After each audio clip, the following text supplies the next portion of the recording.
Perfect. Hi, everyone. Hello, hello.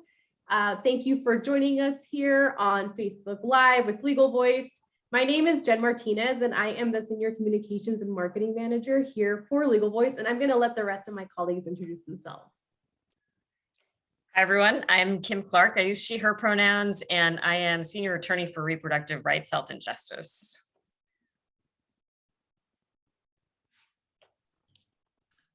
I'm Michelle Johnson. I'm the Interim Development Director at Legal Voice. Hi, I'm Kelly McGuire, she, her pronouns. I'm the Director of Operations and part of the Shared Leadership Team. Awesome. Thanks, y'all. So we're going to be here on live with you for the next 15 to 20 minutes because we want to share some really awesome good news that we got yesterday on one of our cases taking place in Alaska. And we invite you to cheers and toast with us with whatever drink you might have on hand, whether it's like your fourth cup of coffee, a cup of tea, some water. We happen to have champagne at the ready because we knew we were doing this. But before we get to that point, I want Kim to kind of give us some context on what the case was about and what the good news is that we got yesterday. Yeah, thank you, Jen. Yes, I'm very excited. Legal Voice and Planned Parenthood brought a challenge to an Alaska statute that limits the practice of abortion to licensed physicians only, which means that advanced practice clinicians who are basically advanced registered nurse practitioners, certified nurse midwives, and physician's assistants can't provide abortion care in Alaska, as they do in many other states. And they provide care both in Alaska and elsewhere that's far more complex than abortion, including managing childbirth. But they can't provide this care in Alaska because of this antiquated statute. And the effect is that to drastically limit access to appointment availability and abortion care in Alaska more broadly.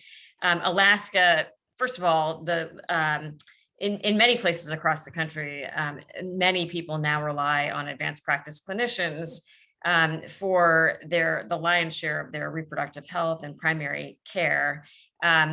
And Alaska in particular faces a massive physician shortage. And of course, it's a very rural state in general. So as things stand now, folks have to travel long distances in order to access care. And so we brought a lawsuit asserting that this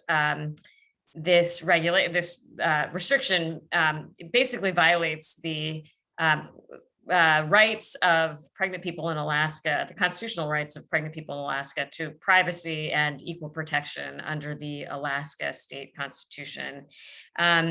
And yesterday, we got a very exciting opinion from the Superior Court. We filed a motion for a preliminary injunction in that case to enable advanced practice clinicians to begin providing medication abortion, which is the abortion pill, in Alaska, which will drastically expand access to care.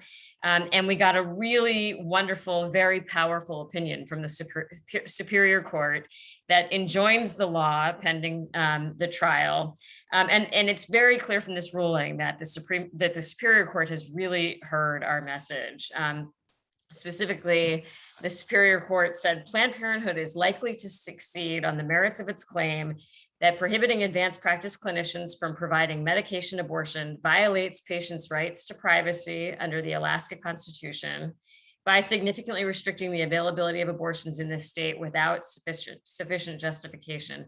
The law also likely violates patients' rights to equal protection since it prevents patients from seeking abortion from receiving care from advanced practice clinicians that patients experiencing miscarriage may receive from the same providers. And that was one of the other things. Advanced practice clinicians can actually perform the very same procedure as an aspiration abortion in the context of miscarriage. It's just in the context of abortion that they can't provide this care. So it really is a nonsense rule that has no medical basis and serves no purpose other than to restrict access to care. So this is a huge victory for folks in Alaska. And of course, the people who are most impacted by these restrictions are low income folks who live in rural areas and communities of color, who already face significant barriers to access to care as a result of a long history of systemic discrimination and oppression in our country. So Mhm. it's an opinion that will have a real impact for real people in Alaska, which is just so exciting for us. And especially given the timing of this decision, given the sort of the travesty of justice that's taking place in Texas right now. It's just, anyway, Can I ask a question? of course. So I know that we've heard in a number of other states that the opposition is using the claim that this is in the best interest of women in their state. And we know that that's in fact not true at all. And in fact, I think the court says that here. I'm curious though, because this is an Alaska state ruling, does that have any impact on the federal courts, or do they listen to those sort of things? I'm just curious. Yeah, thank you for the question. So this case is the claims are claims under the Alaska Constitution, and so the court has found that the statute, the Planned Parenthood is likely to succeed on its claims that the statute violates the Alaska Constitution. So it doesn't have bearing outside of Alaska, except to the extent that there are other states that have constitutions that are similar to the state of Alaska's constitution, and it could, inform cases in those, or it could provide guidance to courts in those states as to how to interpret similar constitutions. But the really good news is that regardless of what happens at the federal level, even if the court were to overturn Roe versus Wade, this is a decision that expands access to care in Alaska, and it doesn't matter what happens at the federal level. So it's a real cause for celebration for us. So cheers. It Perfect. really That's is. Perfect setup for a cheers right now. So if folks are with us, we invite you to cheers with us. And Kim, I know that you're working on this with a couple other folks, and I don't remember them off the top of my head. So if you could list some of the other co-counsels, that would be wonderful.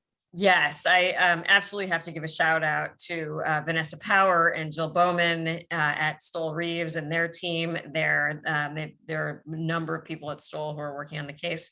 And also to Alice Clapman at Planned Parenthood Federation of America and Hannah Brass-Greer at the Planned Parenthood affiliate, who is the plaintiff in this case.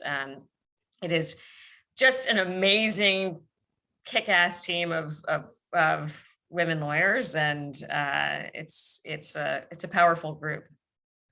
I love that. That's so wonderful. We're so excited, with everything that's been happening. We had recent oral arguments, at the Supreme Court on Monday, and like things that are coming down the pike. Like it's always good to get good news, especially with Roe versus Wade constantly being under attack at the national level. So that kind of leads me to my next question for you, Kim. Like, what does this mean?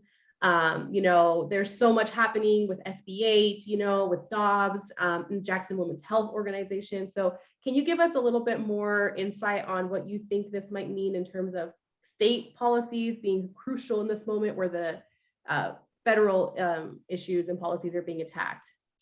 Yeah, and I can talk about what's going on federally, but I think so. I think there's a lot of attention now being given what's going on federally to what we might be able to do under state constitutions in order to protect individual rights. And this is just one example of that. Unfortunately, it also underscores, though, how different things will look from state to state should the Supreme Court overturn, or I think more likely dramatically even further gut Roe versus Wade, which I think the court has already done, but certainly Dobbs versus Jackson Women's Health Organization represents another opportunity to really truly alter Roe versus Wade in a really material way. So I think a lot of folks are looking to what we can do in the states. And again, to have the oral arguments on SB 8 before the Supreme Court on Monday, and then the decision in this court the very next day, just you can see the stark contrast between the states and and the protections that people might enjoy. Very scary. You mentioned that you think the court will likely restrict abortion care in their ruling in whole women's health. In what ways? I mean, in what ways can they restrict things further? I mean, like you said, a lot of us don't know that they'll really, get rid of it, but what else can they do? So the Dobbs versus Jackson Women's Health Organization, we can talk about SB 8 also, but Dobbs versus Jackson Women's Health Organization is the Mississippi case that the Supreme Court will hear on December 1st. And it's a challenge to a 15-week abortion ban. And the whole purpose of the case is basically to challenge the viability line that Roe versus Wade articulated. And that is that, states that basically states can't ban abortion altogether prior to viability. It can be regulated, as so long as under Casey versus Planned Parenthood, the regulations don't impose a substantial obstacle in the path of folks seeking access to abortion care. But after viability, states are free to, and viability is, point far later in pregnancy than 15 weeks. States under Roe and Casey could ban abortion. This is a ban on abortion at 15 weeks, which again, significantly disproportionately impacts communities of color, low-income folks, survivors of intimate partner violence. There are a whole host of reasons why someone might not be able to access abortion care prior to 15 weeks, and the resources that you need to summon in order to do that in terms of the cost of the procedure and time off and transportation and childcare. And for those who are survivors of intimate partner violence, having to hide, from your, from your partner that you're pregnant or that you're having the procedure. There's just a lot of reasons why people struggle to obtain care before that time. If you look at the state's briefs in that case, they're just entirely ignorant or deliberately ignorant to all of that. But in any event, I think constitutional law scholars widely agree that the Supreme Court wouldn't have taken that case were it not intending to dramatically undermine the ruling in Roe and at a minimum revisit the viability as a dividing line. So yeah, it's a definite cause for concern, and it raises the question of why all the drama around SB 8 when why all the procedural shenanigans when the Supreme Court has the option of on December 1st we'll hear a case that will give it the opportunity to revisit Roe versus Wade substantively. So what are you thinking in the terms of the shenanigans? Give us your opinion. We know you love the Supreme Court, Tim. Tell us something. I do. I am a Supreme Court nerd for sure. And I certainly listened to the oral arguments this week in SB 8. And by way of background, the Supreme Court heard oral arguments this morning in two cases challenging Texas SB 8, which is a 6-week. It's basically an abortion bans abortion after the point at which a fetal cardiac activity can be detected, which is basically between 5 and 6 weeks of pregnancy. One of the cases was brought by Whole Women's Health, or it was brought by. One of the cases was brought by providers, that's Whole Women's Health versus Jackson, and the other was brought by the Department of Justice, and that's US versus Texas, and the Supreme Court heard both cases this Monday. And both cases basically boil down to the question of whether a state can effectively insulate a patently unconstitutional law from review by the federal courts simply by outsourcing enforcement of that law to the general public. So there's normally, if you're a provider or anyone, you want to challenge an abortion restriction in federal court, you've got to have someone to sue. States enjoy what's called sovereign immunity, so you can't sue a state. What you do is you sue the agents of the state with the authority to enforce the statute. But this law cleverly seeks to, and they're very explicit about this, evade constitutional review by simply delegating authority for enforcement of the statute to any random person who who becomes aware that someone has had an abortion after 6 weeks, that person can sue the provider for damages, and there are all kinds of preposterous provisions. So it just strikes me as so stunning that we've come to this place where this is all about control and power over women's bodies, because they're not even pretending it's about something else at this point. And yeah, that's a really hard pill to swallow. So it's a really great drink to have to celebrate some of the other wins we've seen in the past couple of weeks. I think we all need to see these things, and in states that, you know, we didn't think we would see victories in. Would you mind sharing some of that? Absolutely. We have had a string of really great victories, actually, and I'm very proud of. The first of which was we represent the Planned Parenthood affiliate in Eastern Washington in connection with protests by a group of armed protesters who gather in huge numbers, led by an evangelical pastor calling itself the Church of Planned Parenthood, who again gather in huge numbers. And we're talking like 400 to 600 people at times, literally right outside the Planned Parenthood facility in Spokane, and block the sidewalks, make tremendous amount of noise, scream at patients, scream at staff. It's just unbelievably disruptive. People within the building can't hear their providers, can't hear their patients speaking. It's insane. Legal Voice just in September obtained a permanent injunction against, we had a preliminary injunction,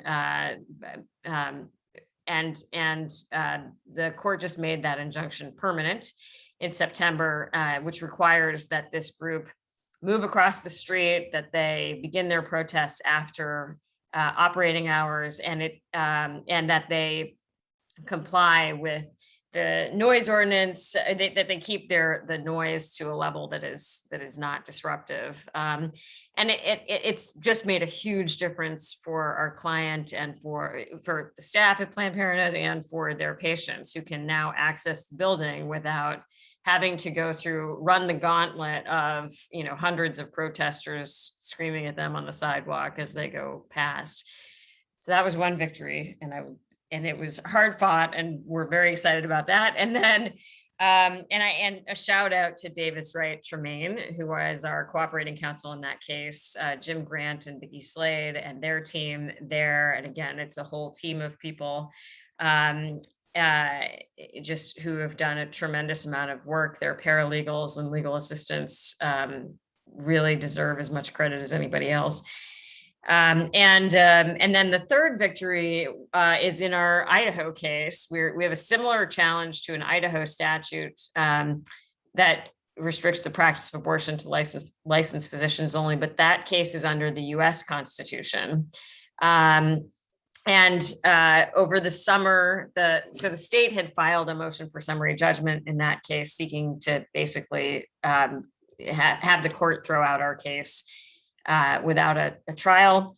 The court issued a fantastic opinion in that case, again suggesting that given the facts as they stand now, there is not only no basis to dismiss the case, but and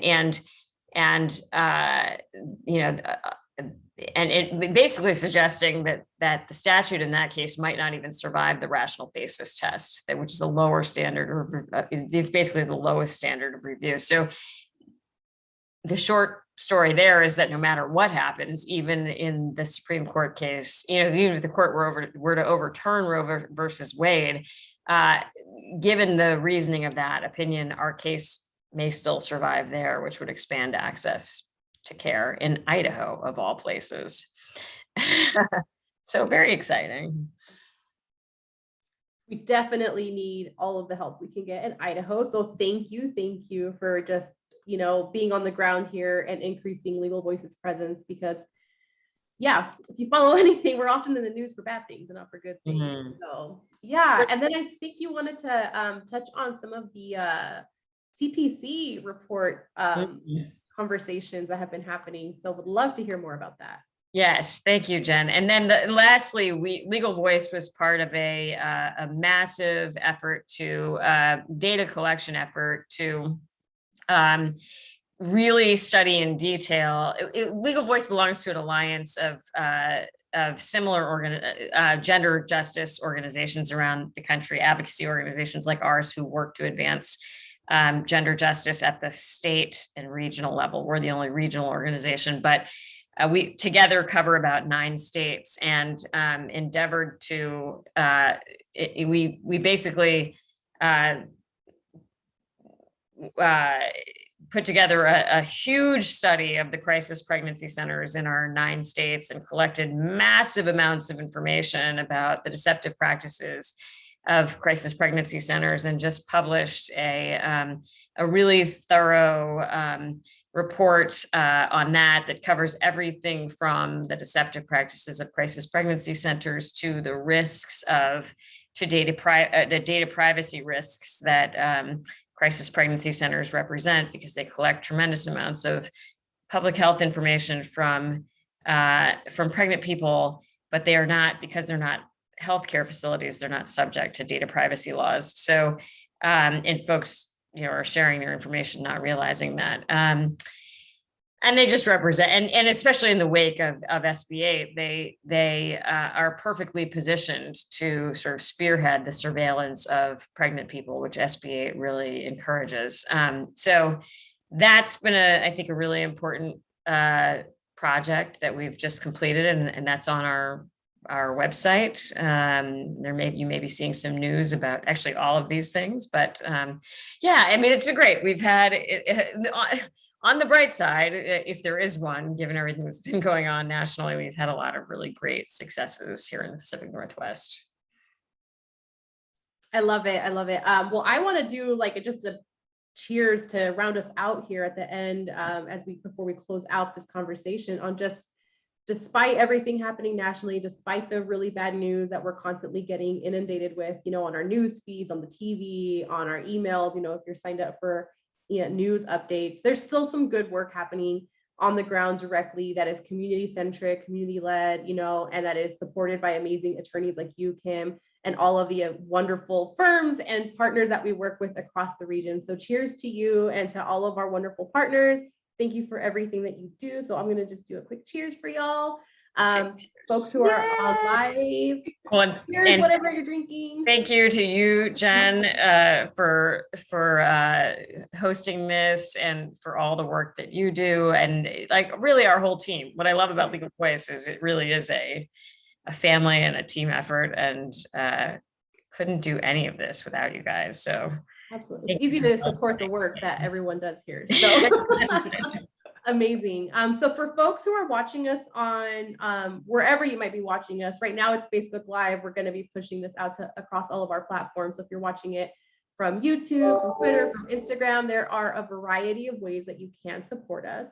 The first is you can always donate to us. You can give us a one-time donation. You can become a monthly donor and be a member of the Ruthless Valkyrie Bitches Club, which is amazing. And there's a variety of other ways to give as well. So we'll drop the link for that here shortly in our chat on Facebook. And there are also a bunch of abortion funds directly on the ground that could use your support as well. And I know, Kim, you have a really awesome list that we can share out and put in the comments. So we'll go ahead and do that as well. But just your local abortion provider, please support them with your funds as well. They are doing amazing work despite all of the barriers that they're encountering.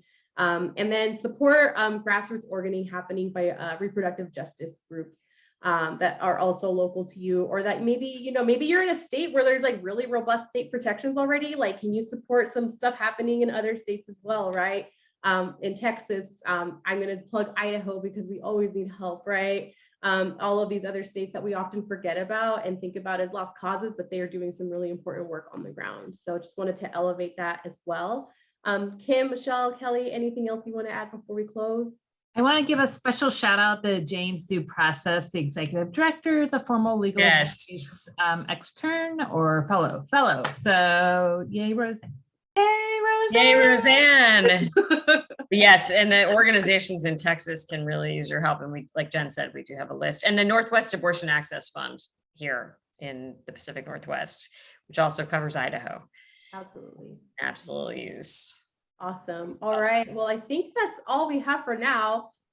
You can always reach out to us if you have questions, comment on the videos if you have questions.